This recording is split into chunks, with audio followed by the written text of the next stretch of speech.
자, 여러분, 수천 년 전 완전히 무너져 내린 돌무더기 속에서 거대한 성벽을 다시 세워 올린 이야기. 오늘 우리가 깊이 파헤쳐 볼 이 고대의 기록, 느헤미야 3장에서 7장까지의 이야기는요, 단순한 옛날 이야기가 아닙니다. 이건 사실 오늘날 우리 공동체, 그리고 팍팍한 우리 삶의 회복을 위한 아주 완벽하고 소름 돋을 정도로 놀라운 청사진이거든요. 지금부터 이 텍스트가 어떻게 우리 삶과 정확히 맞닿아 있는지 한번 제대로 파헤쳐 보겠습니다. 우리가 흔히 엄청난 역사적 성취를 떠올릴 때 보통 아주 뛰어난 리더 한 명을 먼저 떠올리잖아요. 물론 느헤미야라는 리더에게는 아주 명확한 비전이 있었죠. 하지만 성벽 재건, 이거 절대 한 사람의 비전만으로 뚝딱 완성되는 게 아닙니다. 느헤미야 3장을 쓱 읽어보면 솔직히 좀 낯선 이름들만 쭉 나열돼서 지루하게 느껴질 수도 있거든요. 그런데 이 기록이 진짜 던지는 메시지는 명확합니다. 진정한 회복은요, 수많은 사람들의 이름 없는 그 묵묵한 헌신 위에서만 세워진다는 사실이죠. 여기서 정말 진짜 흥미로운 구절이 하나 딱 나옵니다. 자기 집 맞은편을 중수하였다. 자, 이거 일종의 주민 줌아웃 원리라고 보시면 되는데요. 도시 전체를 구한다는 거창하고 거시적인 목표가 결국 어디서 시작되느냐?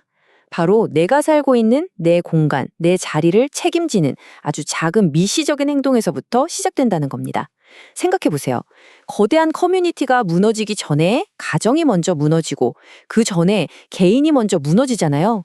결국 우리가 가장 먼저 지켜야 할 곳은 다른 어디도 아닌 바로 내 앞의 자리, 나의 일상이라는 뜻이죠.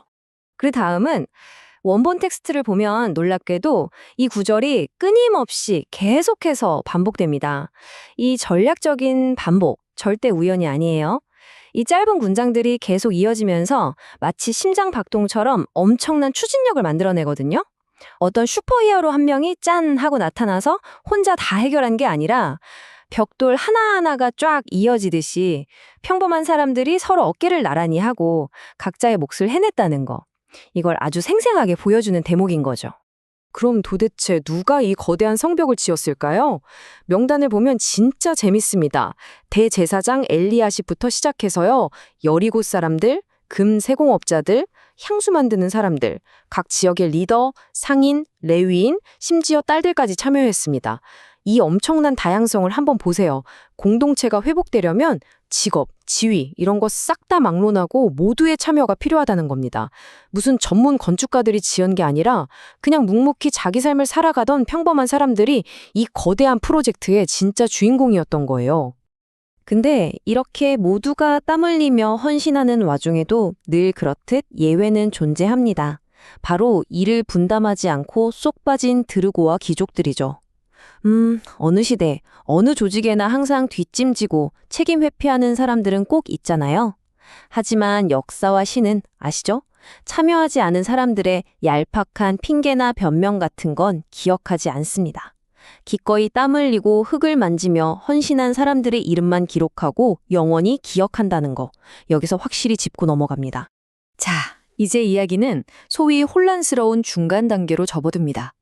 성벽이 한 절반쯤 쓱 올라가니까 드디어 외부의 적들이 본격적으로 비웃기 시작하죠. 야, 이 미약한 유다 사람들이 지금 뭐라는 거냐? 저긴 여우가 한 마리만 올라가도 와르르 무너지겠다. 이런 조롱들. 근데 이 비웃음이 곧 분노가 되고 치명적인 음모로 이어지거든요. 무언가를 회복하고 다시 제대로 세워보려고 할 때 우리가 반드시 마주치게 되는 외부의 조롱과 위협. 네, 피할 수 없는 현실입니다. 그리고 바로 이 지점, 여기서 이 텍스트가 말하는 신앙과 믿음의 진짜 정의가 아주 기가 막히게 드러납니다. 한 손에는 연장을 들고 땀 흘려 일하고요. 다른 한 손에는 칼을 쥐고 치열하게 경계를 서는 겁니다.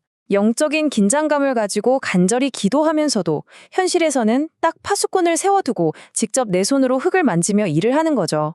기도만 냅다 하거나 일만 무식하게 하는 게 아닙니다. 영적인 방어와 현실적인 방어의 완벽한 밸런스. 이거야말로 이 기록에서 우리가 캐치해야 할 가장 빛나는 통찰 아닐까요? 그런데 분위기가 갑자기 확 바뀝니다. 서사가 완전히 다른 국면을 맞이해요. 우리 자녀들을 종으로 팔고 있습니다. 가난한 백성들의 끔찍한 울부짖음이 터져 나온 건데요. 밖에서 칼 들고 위협하는 적들, 사실 그것보다 진짜 훨씬 더 무섭고 치명적인 위협은 바로 공동체 내부의 탐욕과 이기심이었습니다. 외부의 적이 부수지 못했던 그 성벽을 우리 내부의 경제적 착취와 끔찍한 불평등이 완전히 무너뜨릴 위기에 처해버린 겁니다. 당연히 느헤미야는 이 상황에 엄청나게 분노하죠. 그런데요, 여기서 이 리더는 감정적으로 뻥 터지지 않습니다. 아주 깊이 생각한 끝에 그 뜨거운 분노를 차갑고 예리한 지혜로 바꿔서 내부의 부패와 착취를 직접적으로 찌릅니다. 형제에게 이자를 받는 게 도대체 말이 되느냐 하면서요. 그는 알고 있었던 거예요. 외부의 적을 막는 것만큼이나 이 내부에 무너진 정의를 바로잡는 게 이 거대한 프로젝트의 성공을 완전히 가른다는 걸요. 여기서 우리가 짚고 넘어가야 할 가장 핵심적인 포인트, 바로 공동체 회복의 진짜 정의입니다.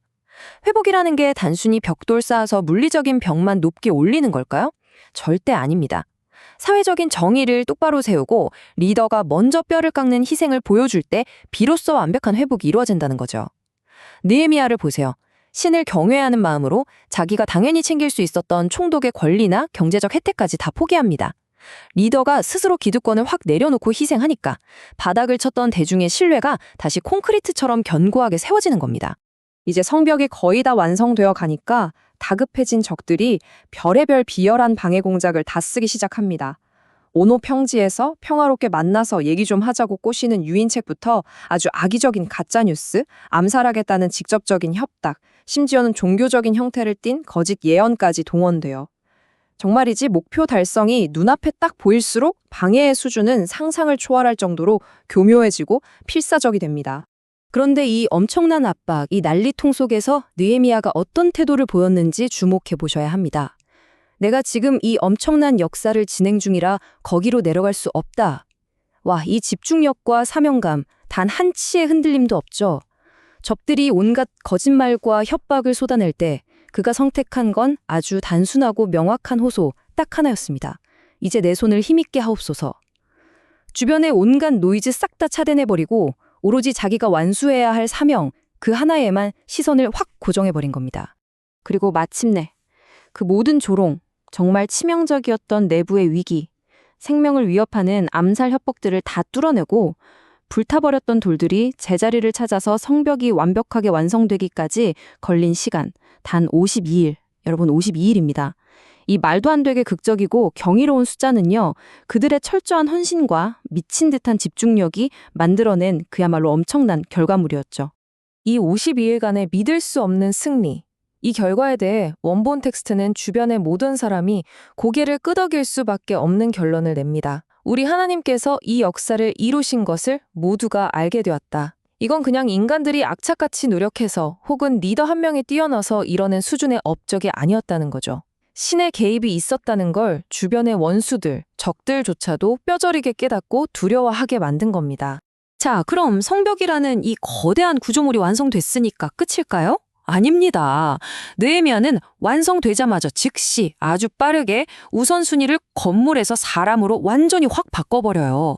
성문을 지킬 리더로 충성스럽고 하나님을 경외하는 자를 딱 임명합니다. 아무리 크고 튼튼한 성벽을 세워놨어도 정작 그걸 지키고 관리할 사람이 무너져 있으면 그 건물 아무짝에도 쓸모없다는 걸 정확히 꿰뚫어 본 거죠. 이어서 또 다시 좀 길고 지루해 보이는 명단이 쫙 등장하는데요. 심지어 족보가 불분명한 제사장들을 그 직분에서 아주 단호하게 잘라내는 조치까지 나옵니다. 굳이 왜 이렇게까지 했을까요? 회복된 공동체를 유지하려면 조건 없는 따뜻한 은혜만큼이나 아주 명확하고 철저한 질서와 체계가 반드시 필요하기 때문입니다. 한 번 부어준 은혜로 그냥 끝, 이게 아니라 그걸 지속적으로 지켜낼 시스템을 구축하는 거. 네, 이게 바로 진정한 회복의 완벽한 마무리 단계인 셈이죠. 자, 그럼 이쯤에서 생각해보죠. 수천 년 전에 지어진 예루살렘의 돌성벽이 오늘날 우리랑 무슨 상관이냐? 성벽은 본질적으로 외부의 공격을 튕겨내는 방어막입니다. 현대를 살아가는 우리의 이 팍팍한 삶에도 세상의 온갖 공격들을 막아낼 우리만의 영적인 성벽들이 절대적으로 필요하다는 뜻이죠. 무너지지 않는 기도의 성벽, 말씀의 성벽, 단단한 가정의 성벽, 그리고 우리가 서로를 꽉 잡아주는 공동체의 성벽 말입니다. 이 해설을 함께하고 계신 여러분, 이 시점에서 우리 스스로의 삶을 한번 깊이 들여다봤으면 좋겠습니다. 여러분은 지금 한 손에는 진리의 말씀을 단단히 쥐고 다른 한 손에는 내게 주어진 현실의 책임들을 꽉 붙잡고 계신가요? 혹시 신앙과 현실 사이에서 그 건강한 밸런스를 놓치고 계시진 않나요? 아니면 다른 누구도 아닌 내 안의 이기심과 탐욕이 내가 그토록 애써 쌓아 올린 내 삶의 성벽에 더 큰 금을 내고 있는 건 아닌지 묻고 싶습니다. 성벽은 52일 만에 세워졌습니다. 하지만 그 짧은 시간은요, 그야말로 피를 말리는 헌신, 치열한 싸움, 그리고 결단의 연속이었습니다. 함께 세우지 않으면 절대 완성할 수 없고 튼튼한 시스템으로 지키지 않으면 결국 다시 무너져 내립니다. 오늘 이야기를 마무리하면서 여러분께 아주 중요한 질문 하나를 던지고 싶습니다. 고대의 백성들이 자기 집 맞은편을 묵묵히 쌓아 올렸던 것처럼 여러분은 지금 어디를 쌓고 계십니까? 묵묵히 내 자리를 책임지며 회복의 벽돌을 놓고 계신가요? 아니면 그저 팔짱 딱 낀 채로 남들이 쌓는 벽에 감 놔라, 배나라 비판만 하고 계신가요? 이 도발적이지만 피할 수 없는 질문에 대한 답이 결국 여러분 삶의 회복을 결정지을 겁니다.